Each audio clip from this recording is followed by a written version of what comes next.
Hello everyone, welcome back to our YouTube channel. तो आज हम रिवाइज करने वाले हैं RTMNU बीकॉम 6 सेमेस्टर के एडवांस स्टैटिस्टिक का यूनिट 2 जो कि है रिग्रेशन यानी दो या दो से ज़्यादा वेरिएबल्स के बीच में एक लीनियर रिलेशनशिप डिटरमाइन करना, इसे रिग्रेशन बोला जाता है।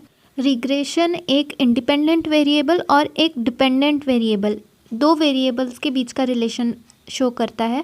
रिग्रेशन एनालिसिस को हम क्लासिफाई कर सकते हैं रिग्रेशन इक्वेशन में और रिग्रेशन कोएफिशिएंट में। अगर regression equation y on x है, इसका मतलब y डिपेंडेंट है और x इंडिपेंडेंट है। वही regression equation x on y है तो फिर यहाँ पे x डिपेंडेंट वेरिएबल होता है और y इंडिपेंडेंट वेरिएबल होता है।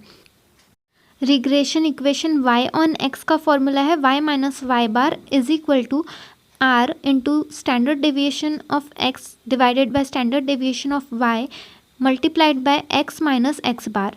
ये है regression equation y on x का फॉर्मूला। y डिपेंडेंट है और x इंडिपेंडेंट है।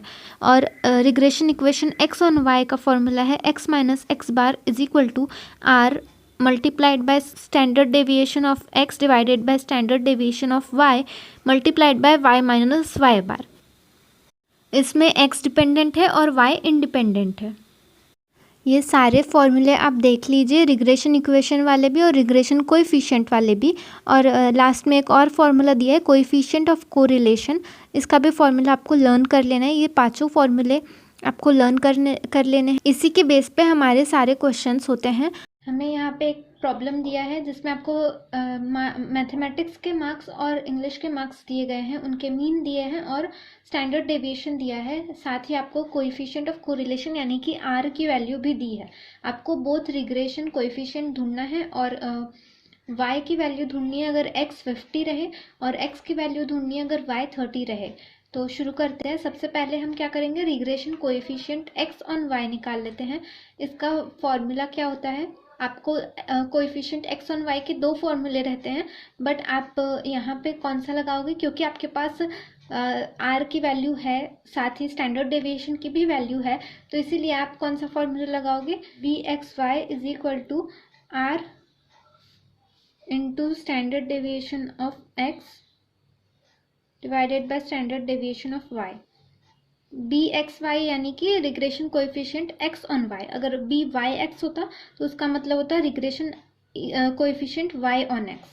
तो यहाँ पे सबकी वैल्यू पुटअप कर देते हैं। r की वैल्यू हमें दी हुई है 0.42 into standard deviation of x, मतलब कि मैथमेटिक्स का स्टैंडर्ड डेविएशन, एक को हम x मानते हैं एक को y, तो मैथमेटिक्स को हमने x मान लिया, इंग्लिश को y मान लिया। x का स्टैंडर्ड डेविएशन क्या है 10.8 divided by standard deviation of y दिया है 16.8। इसको सॉल्व करने पे आंसर आता है 0.42 मल्टीप्लाइड बाय 0.64। तो हमारा bxy का आंसर आ जाता है 0.2688। उन्होंने बोथ कहा है इसलिए हम byx भी निकालेंगे। byx निकालने के लिए क्या करेंगे, इसी का उल्टा r into standard deviation of y divided by standard deviation of x। तो 0.42 मल्टीप्लाइड बाय 16.8 डिवाइडेड बाय 10.8। तो इसका आंसर क्या आएगा, तो byx आ जाता है हमारा 0.6552। Estimate the value of y when x is equal to 50। अगर x हमें दिया हुआ है 50 तो y की वैल्यू क्या होगी। तो इसके लिए हम रिग्रेशन इक्वेशन लगाएंगे। इक्वेशन के लिए हम फॉर्मूला लगाएंगे x minus x bar is equal to bxy multiplied by y minus y bar. अब यहाँ पे आप bxy के जगह ये जो हमने यहाँ पे r into standard deviation of x divided by standard deviation of y लिखे थे वो भी लिख सकते हो, पर आपने यहाँ पे ऑलरेडी कैलकुलेट कर लिया हो वो, तो इसीलिए हमने bxy लिया है। अगर आप चाहो तो वो फुल बड़ा वाला फॉर्मूला भी यूज़ कर सकते हो। बस अब हमें यहाँ पे वैल्यूज पुटअप करनी है। हमारा x है 50 एक्स बार यानी कि मीन, तो मीन हमें क्वेश्चन में दिया है 39.5। बी एक्स वाई हमने अभी निकाले हैं ऊपर, इसका आंसर है 0.2688। 0.2688। y की वैल्यू हमें पता करनी है, तो y कुछ भी नहीं, और y बार यानी कि y का मीन दिया हुआ है 47.5। तो 50 माइनस 39.5 करेंगे, आएगा 10.5 is equal to 0.2688 y minus 47.5। अब क्या करेंगे इसको, 10.5 तो वैसा ही रहेगा, ये यहाँ पे जाके यहाँ मल्टीप्लाई था, ये ब्रैकेट मतलब ही मल्टीप्लाई, यहाँ पे जाएगा तो डिवाइड में चले जाएगा। 0.2688 is equal to y minus 47.5। इसका आंसर क्या आता है 39.0625। और अब ये 47.5 इज इक्वल टू के उस साइड जाएगा तो माइनस का क्या हो जाएगा, प्लस हो जाएगा। 47.5 इज इक्वल टू y, तो y का आंसर क्या आता है हमारा 86.5625। अगर आपको x की वैल्यू निकालनी है, y की 30 वैल्यू दी है, तो हम क्या करेंगे, यहाँ पे लिखेंगे अपना formula y minus Y bar is equal to r into standard deviation x divided by standard deviation y, x minus x bar.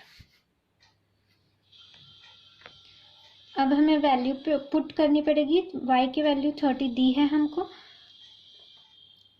y बार की वैल्यू 47.5 दिया हुआ है हमें क्वेश्चन में, इज इक्वल टू r हमें बताया 0.42 multiplied by standard deviation of x हमको 10.8 दिया है, स्टैंडर्ड डेविएशन ऑफ y हमको 16.8 दिया है, मल्टीप्लाइड बाय x की वैल्यू हमको निकालनी है, और x बार हमें 39.5 दिया है,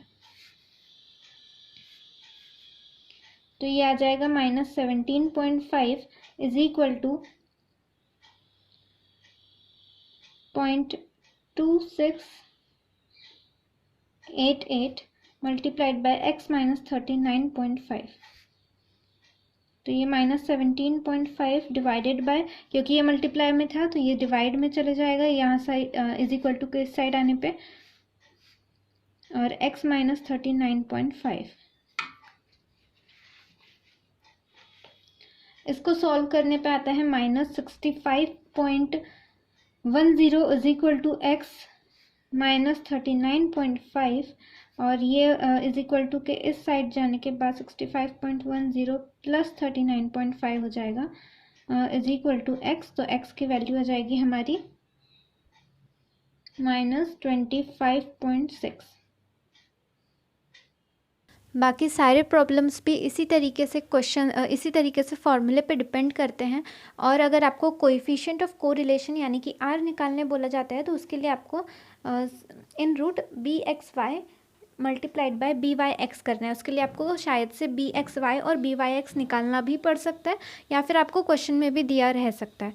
अगर आपको bxy या byx निकालना है तो वो कैसे निकालते हैं हमने देख चुके हैं अभी जो क्वेश्चन किए थे उसमें ही। इससे पहले यूनिट 1 का वीडियो हमारा अपलोड हो चुका है, अगर आपने वो वीडियो नहीं देखा है तो वो आप जाकर देख सकते हो, मैंने डिस्क्रिप्शन बॉक्स में उसकी लिंक दे रखी है। और अगर आपको कोई प्रॉब्लम हो तो आप मुझे क्वेश्चन कर सकते हो यूट्यूब के कमेंट सेक्शन में भी, और साथ ही इंस्टाग्राम पे भी आप मुझे भेज सकते हो। अगर आपको कोई प्रॉब्लम में कोई इलस्ट्रेशन प्रॉब्लम हो तो उसकी फ़ोटो आप मुझे इंस्टाग्राम पे भेज सकते हो। अगर आपको ये वीडियो हेल्पफुल लगा हो तो वीडियो को लाइक करना ना भूलें, अपने दोस्तों के साथ इसे ज़रूर शेयर करें। यूनिट 3 यूनिट 4 की वीडियोस भी जल्दी ही आने वाली है, उसके लिए हमारे चैनल पे बने रहें, चैनल को सब्सक्राइब करना ना भूलें। Thank you so much.